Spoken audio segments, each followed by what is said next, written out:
Seems good to me, but I don't know if it's good to everybody else. Let's see here, just a second. Not in my presentation. I'm talking about the material. Okay. All right. Now I think we're ready to go. Okay. Okay. Now Carlos is here. I think Kevin tried to get on quite a little earlier. And so let's get these going here.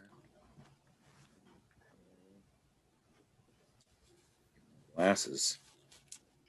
My wife tries to wash everything. Always looks like it's washed with soap. Okay. I gotta get Carlos. Oh, he's joining. Okay. All right. Okay, so we'll just start with the dialogue on December 25th, 1913. You know, and this was 42 years before I was born. It was 15 years before my father was born. And my grandfather was 35 when it happened. So, you know, yet it was 107 years ago, you know, but seems, I mean, it's just interesting. And you know, I'd like everybody, hi, Marina. I'd like everybody to do an exercise like this on Christmas Day, you know, and see how they like it. You know, it's quite an experience. Okay, now this is one of the most important visions in the Red Book too, and it's the last one of Salome and Elijah, and then we get to see the red one, you know, and we'll get to talk about who is the devil, you know, and of course the devil, the red one, actually kind of looks like Young, and then Young wears this green suit that at the end starts sprouting leaves, you know. So that's what we'll talk about next time. All right, so this is December 25th, 1913. Okay, and it says, Young says, do I wish for this? Even desire it? I don't know. Everything is extremely dark and thoroughly mysterious. This secret is kept virginally. And then he stops himself. What am I talking about? This secret is better kept than any man could keep it, because no man could touch it unless it had been given to him. In other words, this is, there's this saying of Zosimos where this knowledge does not come from teaching. You know, it has to come from, it has to be given to us, you know. And so this is going to be a very interesting, this is the idea that the ego needs to become an empty vessel for the images from the other world, which are not accessible to ego consciousness, and they're always surprising, and they're always if they aren't surprising and if they are explainable, then, you know, that's not really what is transformational. Something that's very alien, very other. Okay, so it's a secret kept better than any man could keep it, because no human hand could touch it unless it had been given to him. And no one can steal it, and no one can rob it violently. The gate only opens to he who waits for and unknowingly. And this comes up too when Young is being accused of being impetuous and coming. He only sees who comes without desire. So anyway, now this is a very important entry. Young is standing before a ridge leading up to a wasteland. It sort of represents, I think, the rock on which the house of the Temple of Wisdom is built. There's just this aspect of it that it's devoid of all features. You know, it's the prima materia, you know, and there's gray jagged stones and a blue sky. And we catch a sight of the prophet from above me, and his hand makes an averting movement. Don't come up. And he abandons his decision to climb up. Hi, Jordy. And he waits below, gazing upward, because something's going to happen. And that's the object of the prophet being above. And the prophet's coat flutters in the wind. And Young looks to the left, and it is dark night. And he looks to the right, or he looks to the right, and it is dark night. And he looks to the left, and it is bright day. Now this is Young. Young is separated from the day and the night, and this union of the day and the night is the object of the vision. Okay, there's a rock that separates day and night, and the night is like a hugely monstrous, like a monstrously huge but transparent monster, like a serpent or a dragon. And I just wanted to, Young had a poet that he really liked. I think his name was Charles Pigou, and this is was one of his comments that Young quoted. "O night, you are the night, and all the days together are never the day. They are never anything but days sown. Those days are never anything but lights and uncertain lights. And you, night, are my great dark light. Days are islets and isles. They pierce and rend the sea, but they have to rest in the deep sea. They have to rest in the night. They are compelled to do so, resting in the deep night, for you are the deep sea." So the night somewhat represents the and Pigou says it literally here. This is, "Oh, my daughter, night, you're the most religious of my daughters. You're the most pious. Of all my daughters, of all my creatures, you are the one who is most in my hands, the one who most completely yields. You glorify me more in sleep than your brother day glorifies me in work." You know, and this is actually almost the very same thing is said by Wolfram von Eschenbach at the start of Parsifal, where he says all the world is black and white. You know, that if you're active, if you're like Brother Day and you work, you move towards the light, but you can't ever get rid of the dark, the night, which is, you know, the one who is most receptive to the psyche or the depths, because it's it really is the represents in Young, and we're going to find this out. It's going to represent in Young the aspect of him that is unconscious and needs to be brought to the light. The night longs to be known, and it's known by ego, and the ego is the light. So anyway, it's just this is what this serpent battle sort of represents. The rock separates day and night. The night is like a monstrously huge black but transparent serpent or dragon. The day, in contrast, contains a massive white serpent with a golden crown. Okay, the crown of ego, you know, the king, the one that thinks it's the king.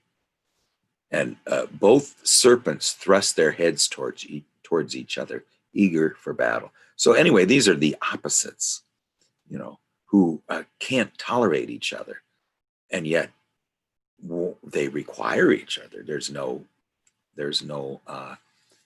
One can never gain ascendancy. You know, Elijah stands on the heights between them. And the prophet raises his hands in prayer as if, you know, let this battle begin. And this battle is happening in young, okay? And this is going to lead in to the next event. So suddenly the serpents throw themselves from the ridge and a terrible wrestling ensues.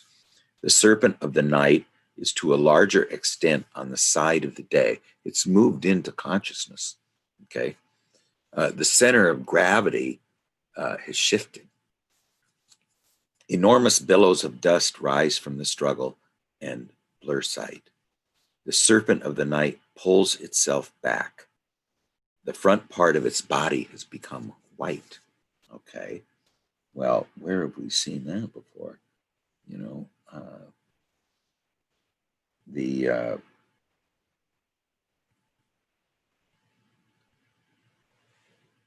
the front part of its body has become white. Look at the lower part of the Taoist symbol.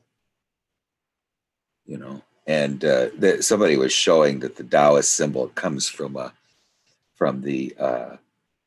actually comes from the equinoxes. You know, the how the equinoxes work on Earth, on the globe of the Earth, has pretty much the same shape.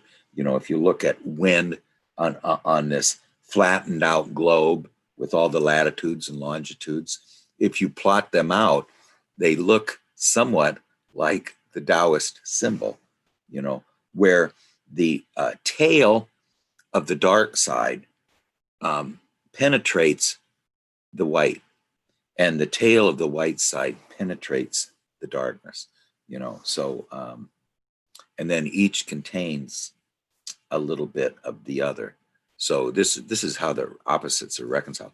Morning, Adam. Just getting started here. You haven't missed too much yet, and might end a little early so that we can share, and then Gary might has an exercise unless you do.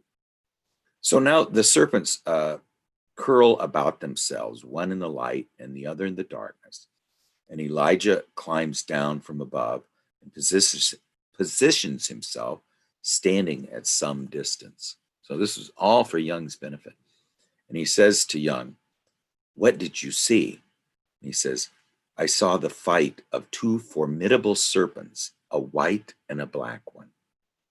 It seemed to me as if the black would overcome the white serpent, but behold, the black one withdrew, and its head and the top part turned white."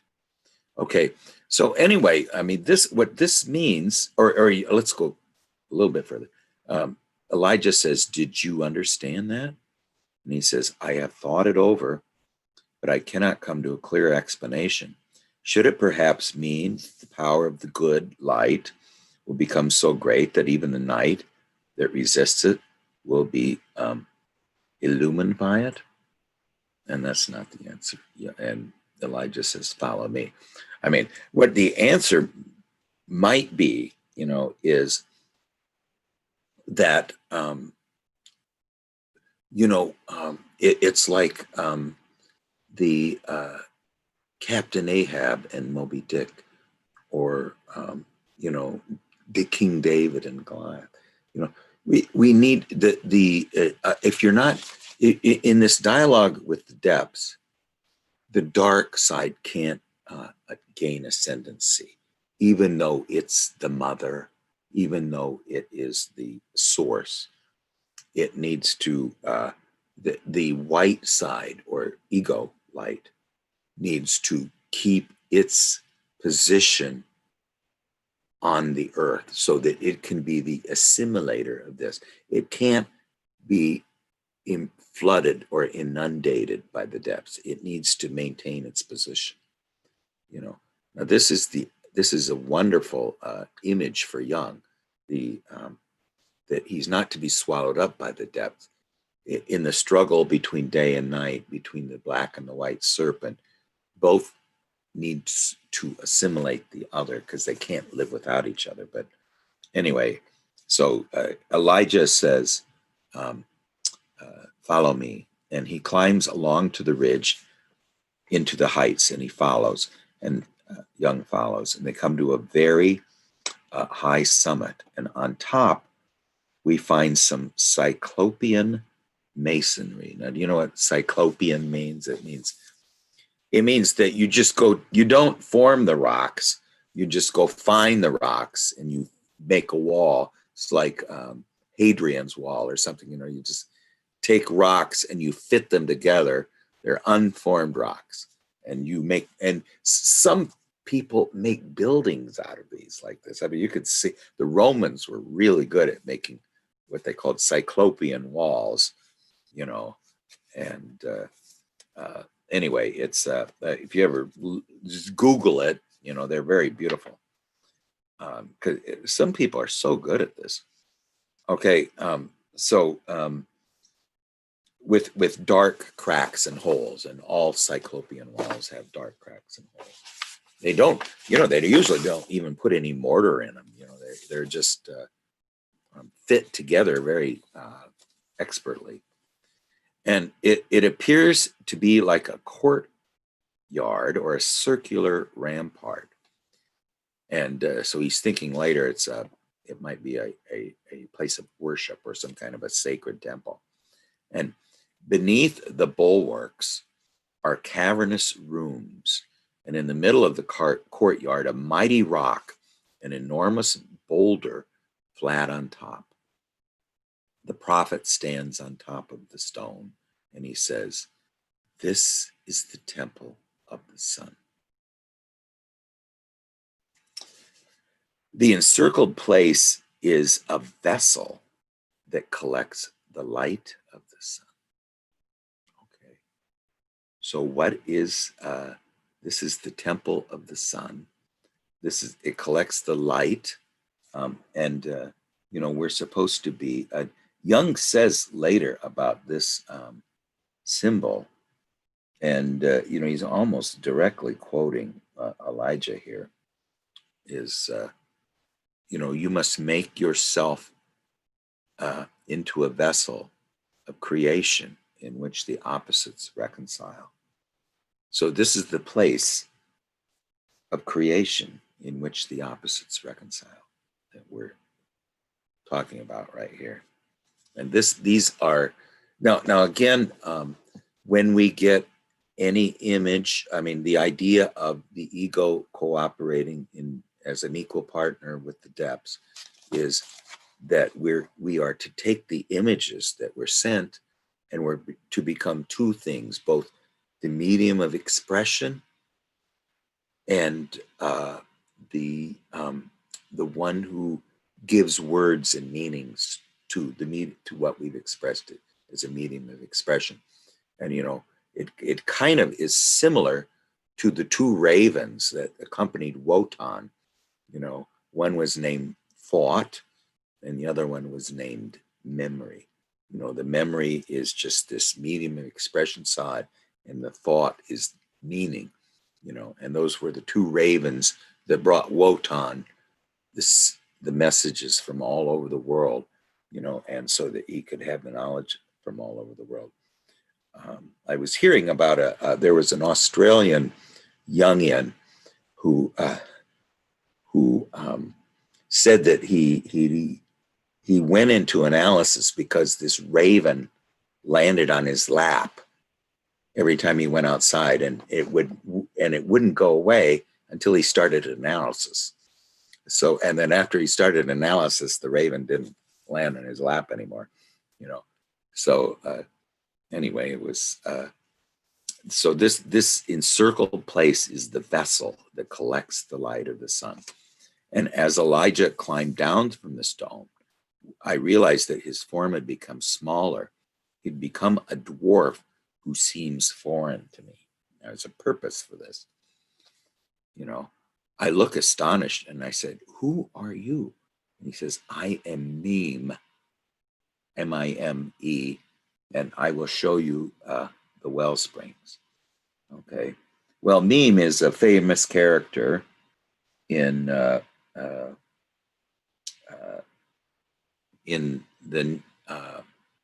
Wagner's Siegfried, and there's Meme, He's the one that he crafted a sword so that Siegfried could kill the monster Fafnir, who had the ring that was made from the Rheingold, and that whoever wore it would possess all power.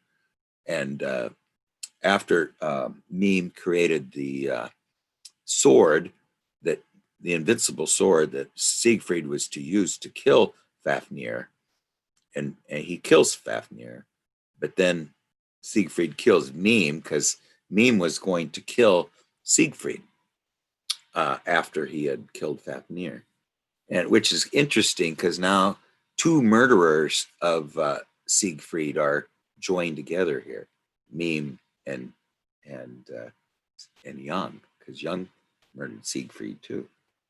So anyway, I am Mime, and I will show you. What is he going to show you? The well springs. Okay, now we've heard a lot about the well springs that Elijah has from Salome. Okay, and the light that has been collected by the vessel, and this is the temple of the sun. The light, and this is really, I think, is the temple of the sun represents the informing wisdom of the depths, and they pour into the temple of the sun, into consciousness. They don't come from the sun, but I mean, it's the meaning that comes into consciousness, and that then it turns into water that goes into the well springs. So that the water of life is filled with this wonderful water that comes from the temple of the sun. The temple of the sun would probably represent the self, this center ordering archetype, the one that orders all archetypes, that gives form to everything, So, that created life, that is absolutely, it's what is a what's called neg entropy. It's something that occurs despite all opposed to all the laws of thermodynamics. There is no way you can explain how life has come into being with any physical laws of physics, because it defies all those laws. So why is it here? It's this implausible order. Okay, and that's what we are. We are in a very implausible order, an order that can't be explained, and yet we kind of take it for granted.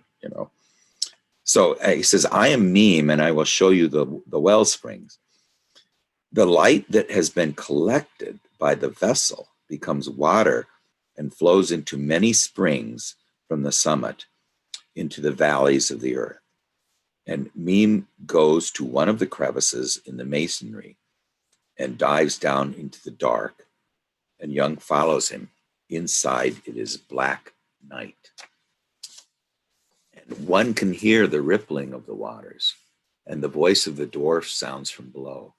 Here are my wells, and whoever drinks from them becomes wise. Okay.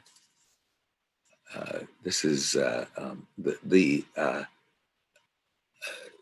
think when Mime calls them my wells, he's sort of like a Kabiri.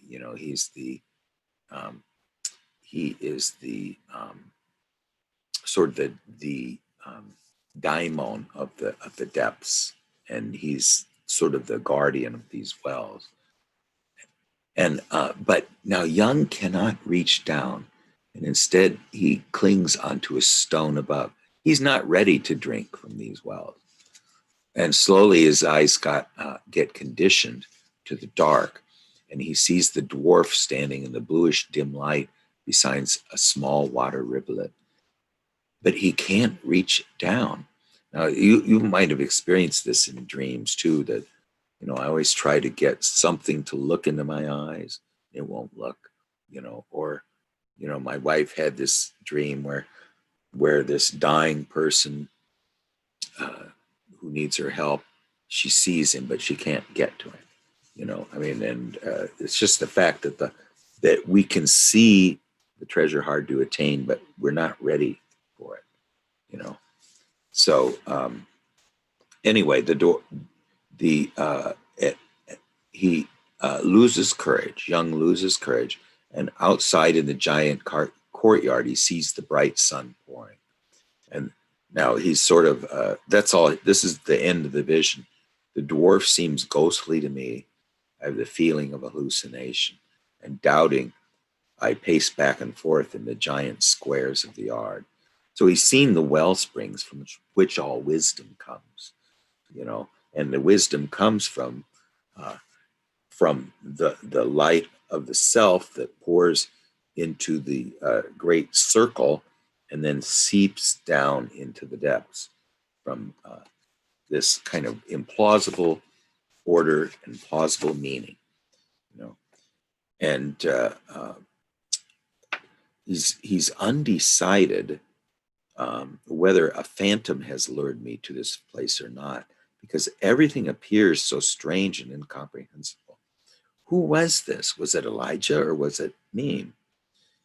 And it's so solitary and so deathly silent here, and yet it has a clear, cool air as on the remotest mountains, and a wonderful flood of sunlight all around.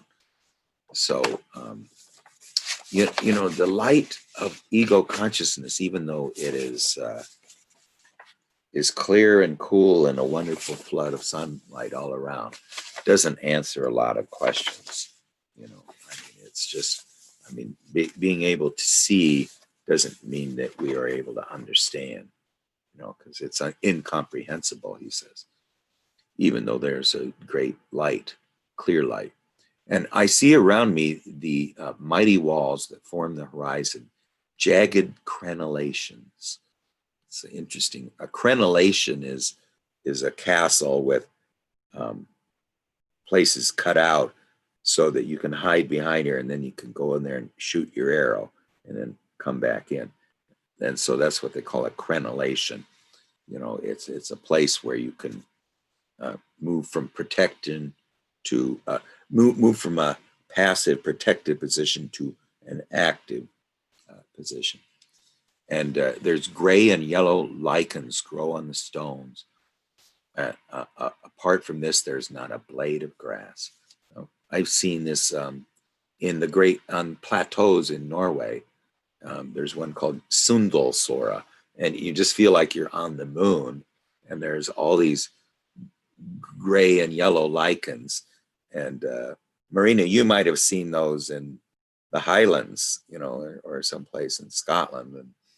And anyway, it is, they told me some of those are thousands of years old, some of those lichens, because it takes them so long to grow, and anyway, it's just interesting.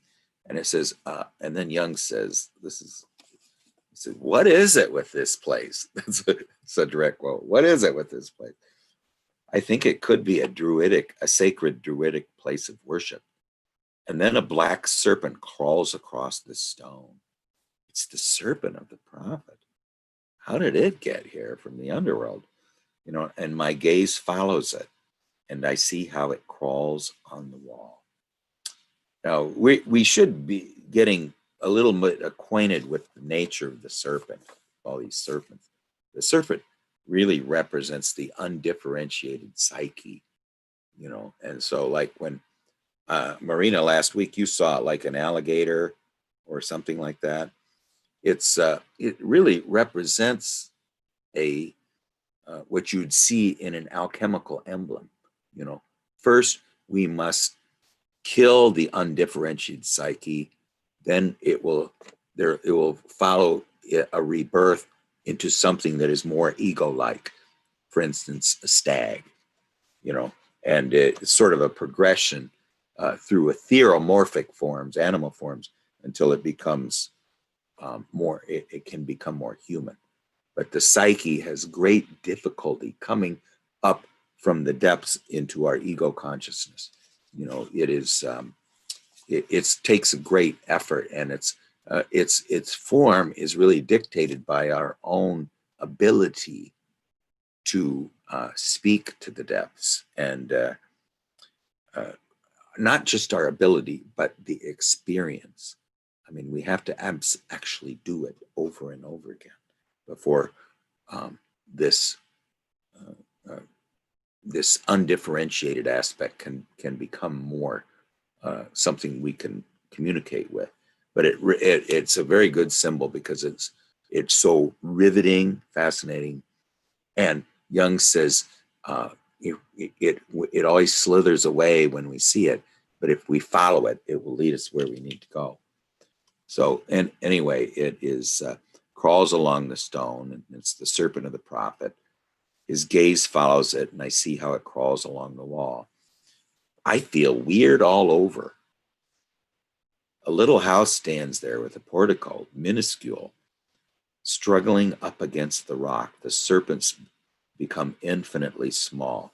What really happens is the walls become infinitely big, and the serpents, I feel as if I am shrinking, and the walls enlarge into a huge mountain, and I am below on the foundation of the crater in the underworld, and I stand before the house of the prophet, which seems to have returned to its natural size.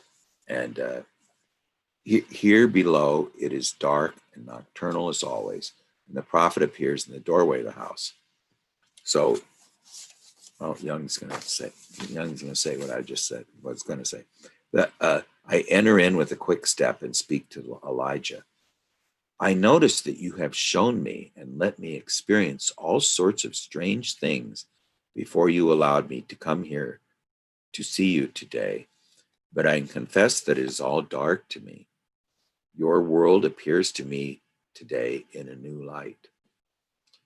Okay, I think, he's not understanding the serpent battle, but again, the battle is between Jung's thinking function, and it's really the sublimation of his dominant function, and it needs to be crushed before new things can sprout.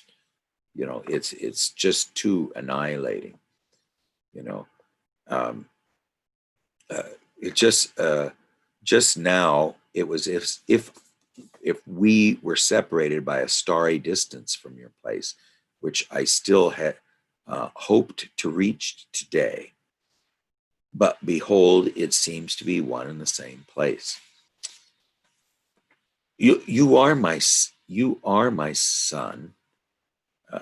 You, my son, wanted to come here too much. Okay, I do this often too. And if I want to go to this place I was yesterday, the river, it's never there. Or I want to see a person I saw yesterday, they're not there. I can, and how do I know this? I don't know, but I just don't feel them. I don't feel it. And I did not deceive you. You deceived yourself. He sees badly who wants to see. He measures too much. You have overreached yourself. He sees badly who wants to see. He measures too much. So that's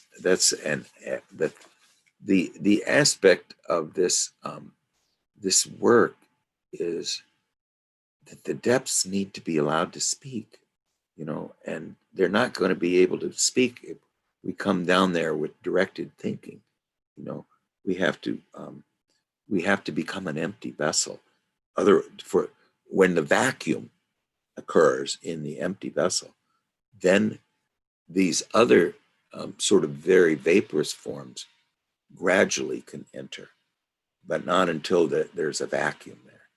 And if we come there with all kinds of direct thinking, nothing can come in because there's too much pressure. in the vessel, and this other substance cannot come in. It is true, I not only wished to, but I eagerly longed to reach you, to hear what you and Salome would continue to explain to me. Salome startled me and led me in bewilderment. I felt dizzy because what she said to me seemed monstrous and like madness. And where is Salome, by the way? Have you ever been infatuated with a girl and go over to where she is? Where is Salome? You know, and you're looking around. How impetuous you are today. What is it with you? Step first over to the crystal and probe your heart in its light. Okay, before you can speak to us, you know, probe your heart in its light. Throw an I Ching hexagram or something. Probe your heart in its light. This is requirement before you can interact with us. That's what I think the purpose of the crystal is there. That before you can speak, you need to probe your own heart. And so he walks to the crystal, and there's a wreath of fire appears in front of my eyes, and it encircles a void. And I'm seized with fear. As soon as he walks to the crystal, he sees the wreath of fire. And then my father, I see a boot like the one the Bundschu has in its coat of arms. The Bundschu is I don't know if you've ever heard of the Peasant War, but it's the,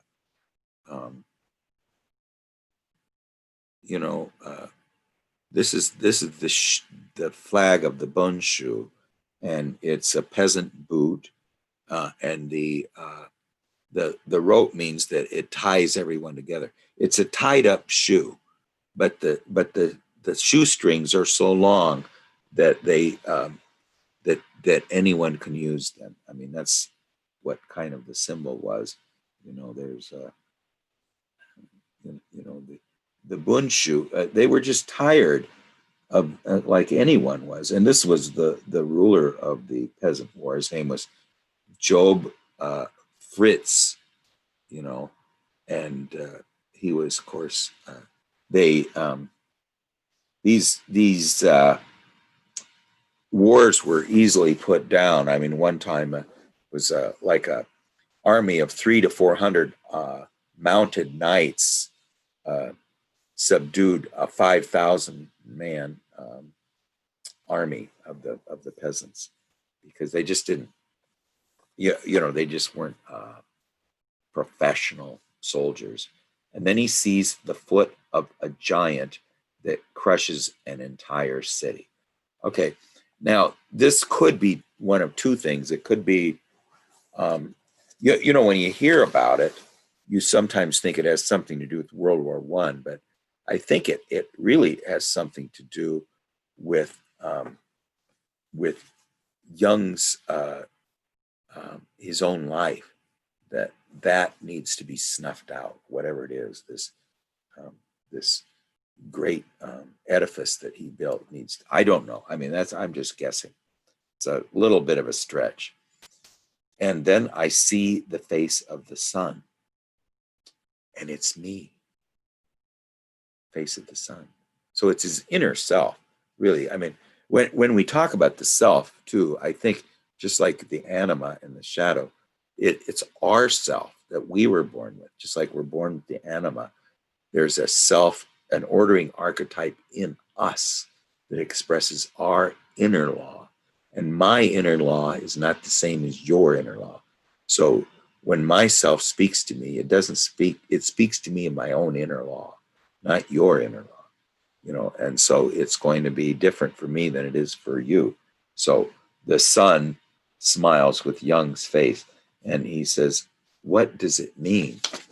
And he says, Elijah says, look further. You are impetuous. That means you're too quick and you're too careless.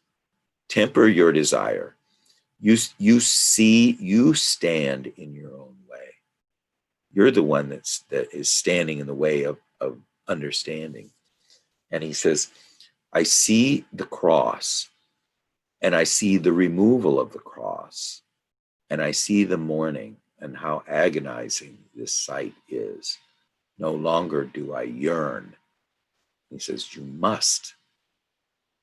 And he says, I see the child with the white serpent in his right hand and the black serpent in his left hand. And that's just an interesting image. I mean, it's is it something that, I mean, if you I just kind of tried to find a image, but it's sort of when you see a child with a snake, it's a little bit startling, you know. But it has a black one in its left hand, and now what does that mean? It means the growing thing is informed by a knowledge that does not have grammar in it. You know, it's a black and white serpent. You know, it's a serpent with black and white. You know, and the psyche doesn't speak in a language. You know, it speaks in images. Like this was his criticism. Your Christ is all light and no darkness, while the self manifests in two colors, white and black. He cannot be identified with the whole self. Christ can, only with its light side. You know, so there's this aspect of Tim's here. Just a second. Sorry. Okay. Anyway, that he sees the child with the white serpent in his right hand and the black serpent in his left hand. Okay. And hi, Tim. We're gonna. We haven't got through too much. We haven't got to the really good part yet. Anyway,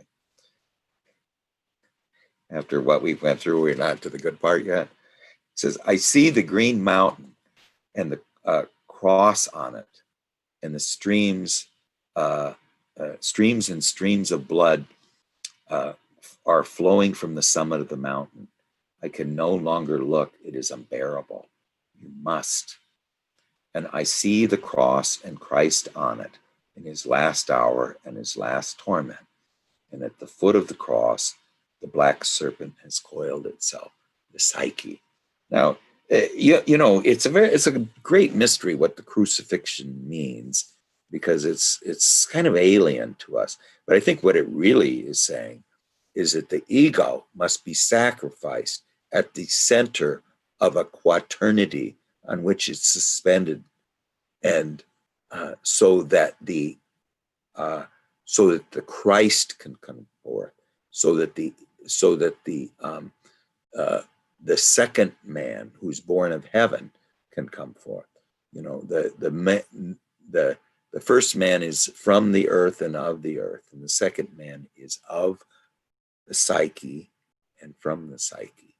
And the only way that the second man could come forth is for the ego to be sacrificed at the center of quaternity. And the idea of the blood flowing and things is going to come up in this next image, but it's a very mysterious sign. Is that there's some object of you're going to find later that a lot of the figures that Jung speaks to can't speak unless he lends them his blood. Okay, so in other words, to let the psyche speak, we need to give them our life essence, you know, which is represented by blood. You know, so I think that's part of the less gory reason for there to be blood, is that blood allows the depths to speak, and they can't speak without. This is why while we're alive, you know, that we need to have both our feet on the ground, you know, and we don't want to be too eager to let our feet because otherwise we don't learn anything, you know. I mean, we have to maintain our human stance, because the whole idea here is that Jung says that all of history is the progressive incarnation of a deity into a living, blood flowing organism who has both feet on the earth, you know. So I think that there's a mystery here, you know, and we don't really understand it, but maybe it can't be put into words, you know. Then the black serpent has coiled itself. Can you say that again? All of history is a progression of what? Oh, okay. Well, Jung says, and we can look it up too to get the exact words, but the entire history of culture is the story of the progressive incarnation in a living organism. That's the human, the Homo mythicus, whose feet are on the ground. The progressive incarnation of a deity into a living organism. You know, in other words, that's the whole ontological purpose for what's happening here, is that in this form, in you sitting here, there needs to be you need to have become the empty vessel for this deity, you know, and allow it to use you to become conscious. Okay, so the ego consciousness can't become inflated here because it's not its purpose. What is to be created is not anything in ego awareness.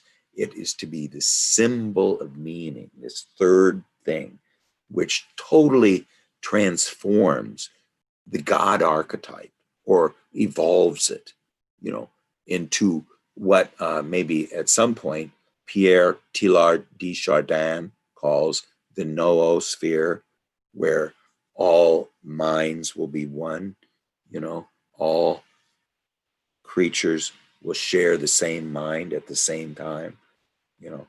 I mean, was his vision for what possibly the age of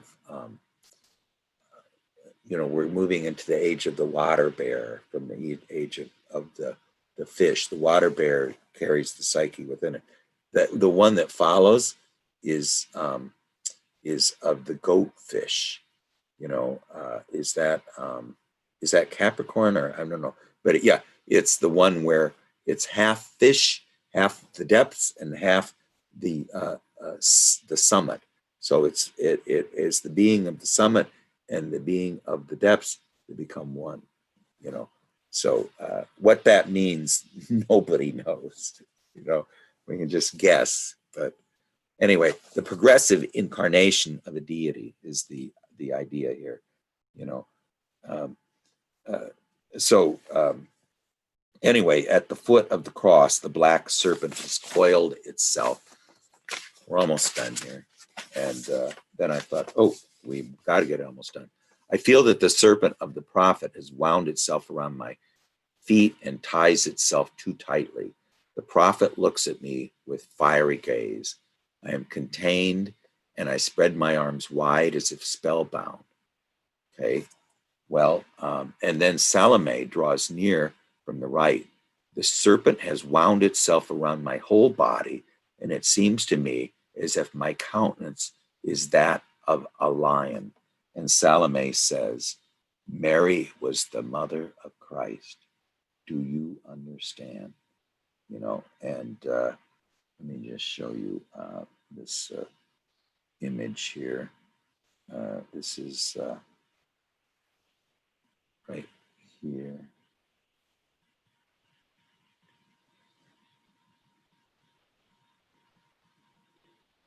This is what Jung's talking about, you know, except that his arms are stretched wide as if he's the Christ.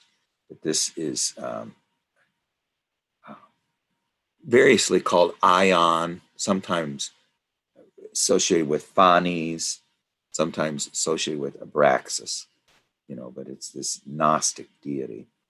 And she says, Mary was the mother of Christ. Do you understand now?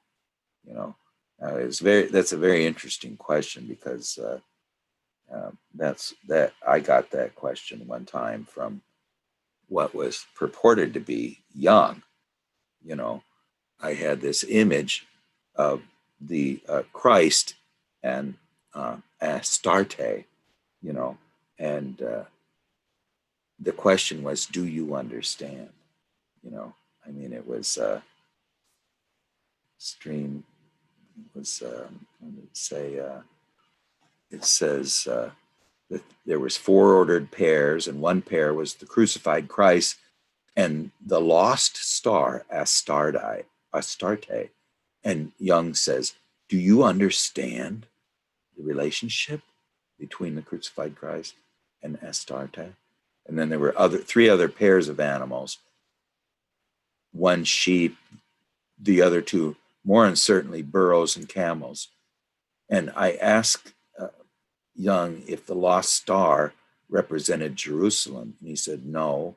This happened in 136 AD, and which is an interesting number. I don't know what it meant, but anyway, but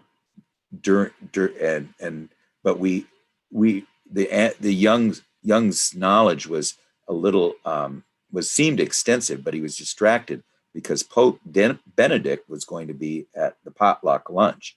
So we went to lunch, and then the Jung started talking about Boudica, the female war leader in Britain who fought the Romans, and he overheard him speaking of that there are two Boudicas, Boudica one, or Boudica, and then I Boudica, the Boudica in me. There was an outer Boudica and an inner Boudica, and anyway, that's just interesting. Do you understand? You're going to hear that question many times. That they just keep saying, do you understand? And I think he's going to say something. Well, earlier he says that you stand in your own way. You're the one that is clouding this whole process, and so Mary was the mother of Christ. Do you understand now? I see that terrible and incomprehensible power forces me to imitate the Christ in his final moment. But how can I presume to call Mary my mother? And then Salome says, you are the Christ. Okay. In other words, you have become the second man. Okay. Now, this is very interesting. It's not something to be inflated about, because what is going to happen after this has happened? After he has experienced that there is an aspect of all of us in which the second man can appear within us. And that's really the object of all what we're doing here, is to have this second man become conscious within us. And I stood with outstretched arms like someone crucified, my body taut and horribly entwined by the serpent. And Elijah looks at me with blazing eyes. You, Salome, say that I am the Christ. And then as if I stood alone on a high mountain with stiff outstretched arms, the serpent squeezes my body in terrible coils, and the blood streams from my body, spilling down the mountainside. But now I'm back in front of the crystal, still in this same position. So it's shifted. And Salome bends down to my feet and wraps her black hair around him. So she's wrapping her intellect, or her upper functions around Jung's feet. So this is a very interesting. She wraps the upper against his lower.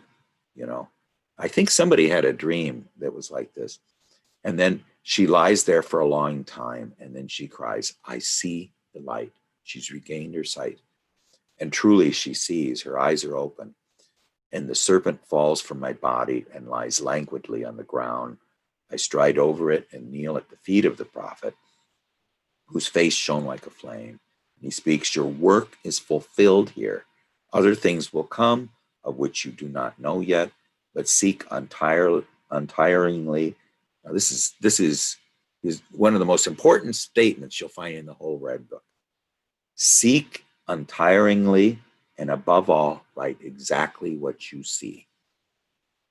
That's one of the most important statements I think you'll find in the Red Book, is that you need to write down. In fact, as soon as I read that this morning, I remembered a dream I had, and I immediately went down and made sure I recorded it. You know, just a scene I'd seen.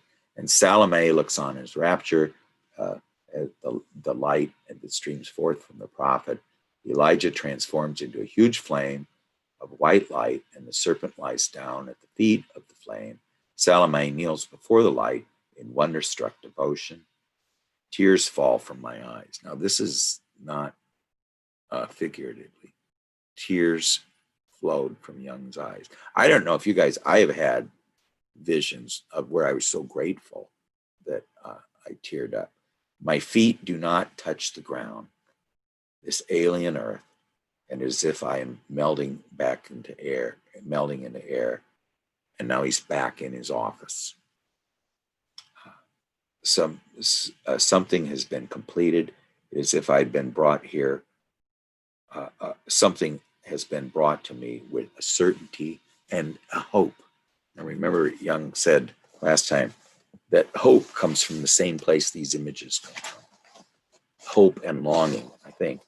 And what I think that we can sum it up as is that the reason Salome, or Eros in Young, was blind was because she was subjugated by Elijah, by Logos, and she could not be subjugated by Logos. Eros cannot be subservient to Logos. And so this ritual of Young being crucified, surrounded by the serpent, and experiencing this second man coming forth, it has broken the spell of Young's ego consciousness dominating his Eros. In other words, the tension has been released. Eros is now able to operate freely again. So now Salome can see. So anyway, I'm going to end it here. And I would really like, now Gary has a exercise. Gary, do you think do you want it for it to be the last 20 minutes, or so we can have a little bit of discussion here? Yeah, that's fine. And also, I wanted to check with Adam first to see if he had an exercise. If Adam has an exercise, we'll do his. Okay, sure. No, I don't. Okay. All right. Well, great. Well, I'm going to turn off YouTube here for a second.